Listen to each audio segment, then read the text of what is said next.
విస్తరించిన ఆరోగ్యశ్రీ, ఆరోగ్య ఆసరా, వీటి అన్నిటి ద్వారా ఏ పేదవాడు కూడా వైద్యం కోసం అప్పుల పాలయ్యే పరిస్థితి రాకూడదన్నా మీ అందరినీ కోరుతా ఉన్నాను. ఫ్యాన్ గుర్తు మీద 2 బటన్లు నొక్కండి అని ప్రతి పేదవాడికి మీ బిడ్డ తోడుగా ఉంటాడు అని చెప్పి సందర్భంగా తెలియజేస్తూ, పేదవాడి బతుకులు మారాలి అనంటే మీ బిడ్డను ఆశీర్వదించండి అని ఈ సందర్భంగా కోరుతా ఉన్నా. ఆలోచన చేయమని అడుగుతా ఉన్నా. మీ బిడ్డ పాలనలో మనది మీ ఇంటింట కనిపించే అభివృద్ధి. మరి చంద్రబాబుది కేవలం ఈనాడులోను, కేవలం ఈటీవీలోను, కేవలం ఏబిఎన్లోను, కేవలం టీవీ5లో మాత్రమే కనిపించే గ్రాఫిక్స్, చెప్పే అబద్ధాలు, చెప్పే మోసాలు. అందరినీ కూడా ఆలోచన చేయమని అడుగుతా ఉన్నా. చంద్రబాబుకు ఓటు వేస్తే ప్యాకేజీ స్టార్ కింద, ఈనాడు రామోజీరావు కింద, ఆంధ్రజ్యోతి రాధాకృష్ణ కింద, టీవీ5 నాయుడు కింద, వీళ్ళందరికీ డీబీటీ, దత్తపుత్రుడి కింద, వదినమ్మ కింద, వీరందరికీ మనీ ట్రాన్స్ఫర్, జన్మభూమి కమిటీలకు పేటీఎం, ఇవన్నీ కూడా ఒక 2 నిమిషాలు ముస్లిం సోదరులను గౌరవిస్తూ, వాళ్ళు మసీదుల్లో ప్రేయర్ చేస్తూ ఉన్నారు కాబట్టి ఒక 2 నిమిషాలు ఓపిక పట్టమని మీ అందరినీ కూడా కోరుతా ఉన్నా. వారి గౌరవార్థం 2 నిమిషాలు ఓపిక పడతాం.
మీ అందరినీ కూడా ఆలోచన చేయమని కోరుతా ఉన్నా.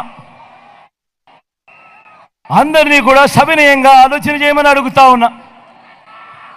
చంద్రబాబుకు ఓటు వేస్తే డబ్బులు మీ ఇంటికి వస్తాయా, లేక దత్తపుత్రుడికింత, ఈనాడుకింత, ఆంధ్రజ్యోతికింత, టీవీ5కింత, వాళ్ళ వదినమకింత అని, జన్మభూమి కమిటీలకింత అని, వాళ్ళందరికీ డీబీటీగా, మనీ ట్రాన్స్ఫర్గా, వాళ్ళందరికీ పేటీఎంగా, వాళ్ళందరికీ డబ్బులు పోతాయా, లేక మీ బిడ్డ పాలనలో మాదిరిగా, ఈ 58 నెలల పాలనలో మాదిరిగా, మీ బిడ్డ మాదిరిగా బటన్ నొక్కడం, నేరుగా నా అక్క చెల్లెమ్మల కుటుంబాల ఖాతాల్లోకి ఏకంగా 2,70,000 కోట్ల రూపాయలు పంపించిన మీ బిడ్డ మాదిరిగా జరుగుతుందా అన్నది ఒక్కసారి అందరూ కూడా ఆలోచన చేయమని కోరుతా ఉన్నా. మీ అందరితో కూడా ఈ సందర్భంగా ఇదే అడుగుతా ఉన్నా, ఇదే కోరుతా ఉన్నా. డబ్బులు మీ అకౌంట్లోకి, మీ చేతికే అది పంపితే అది మీ జగన్. అవే డబ్బులు